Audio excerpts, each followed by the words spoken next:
Yes, kandi subscribe wowe ugeze hano bwa mbere kandi nawe wayikanze, wibuke gukora like, share na comment, tujye tubana mu biganiro bigiye bitandukanye. Kandi mwe mwayikanze ndabashimiye, Imana ibaha umugisha mwinshi cyane utagabanyije, kandi namwe mugiye kuyikanda mbifurije umugisha, kandi Imana namwe ibarebe icyoroshye. Nge mwumva ndi Claude nk'ibisanzwe, iyi ni ya channel ibagezaho amakuru agiye atandukanye kandi warugombye kumenya cyangwa se ukwiriye kumenya.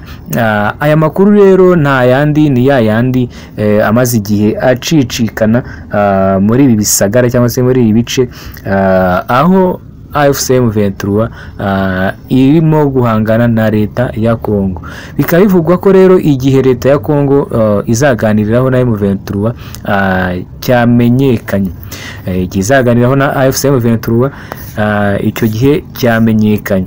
Tariki ya 9 Mata abahagarariye rero leta ya Kongo n'abahagarariye AFC M23 bazahurira muri Qatar mu biganiro bigamije gushakira amahoro uburasirazuba bwa Kongo bumaze kuba isibaniro ry'intambara, ndetse M23 ikaba imaze amezi arenga 2 iyobora ibyo bice cyangwa se ibice byinshi bigiye bitandukanye muri Kongo. Intego y'ibyo biganiro rero nk'uko ibinyamakuru byabitangaje no gushakira hamwe umuti w'amahoro bikozwe na M23 ndetse na leta ya Kongo.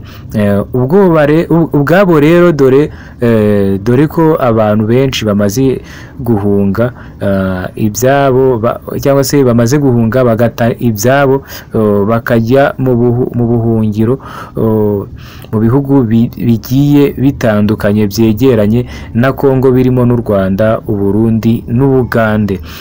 Perezida w'u Rwanda Paul Kagame n'uwa Repubulika Iharanira Demokarasi ya Kongo rero Felix Antoine Tshisekedi Tshilombo ku wa 18 Werurwe 2025 bahuriye muri Qatar ku butumire bw'umuyobozi w'icyo gihugu. Akaba ari ibiganiro byabaye ku munsi umwe, cyangwa se mu munsi umwe n'ibyagombaga guhuza M23 na leta ya Kongo, uko byari guhurira muri Angola, ariko bikarangira bitabaye kubera ko abandi bayobozi ba M23 bari bamaze gufatirwa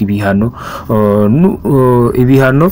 Ubuyobozi bwa AFC M23 rero bugatanga iyo mpamvu nk'iyatumye batajya muri Angola. U Rwanda rero rwakomeje kujya rusaba leta ya Kongo guhagarika imikoranire na FDLR igizwe n'abasize bakoze genocide yakorewe abatutsi mu Rwanda mu mwaka w'1994.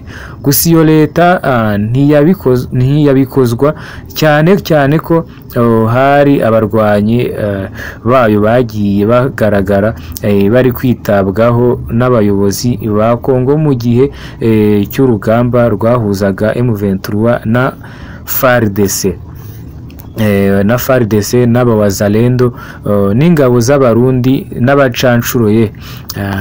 Igihugu rero cya Angola kikuye mu buhuza bw'u Rwanda na Kongo kivuga ko kigiye kwita ku nyungu rusange z'umuryango wa African Union kiyobora kuva muri uyu mwaka. Ndabashimiye, nge mwumvaga yari Claude, kandi subscribe wowe ugeze hano bwa mbere, kandi nawe tubana umunsi ku munsi, wibuke gukora share, like na comment, uzajya ubasha kubona amakuru agiye agezweho. Ndabashimiye, amahoro y'Imana abane na Banyarwandakazi, twabazaniye za ntebe z'imigano, turazikora ahangaha dukorera ku kiraro uva Nyabugogo ku kiraro cya mbere ku Kinamba. Ku bindi bisobanuro waduhamagara kuri 0788 Kaze muri Bambo.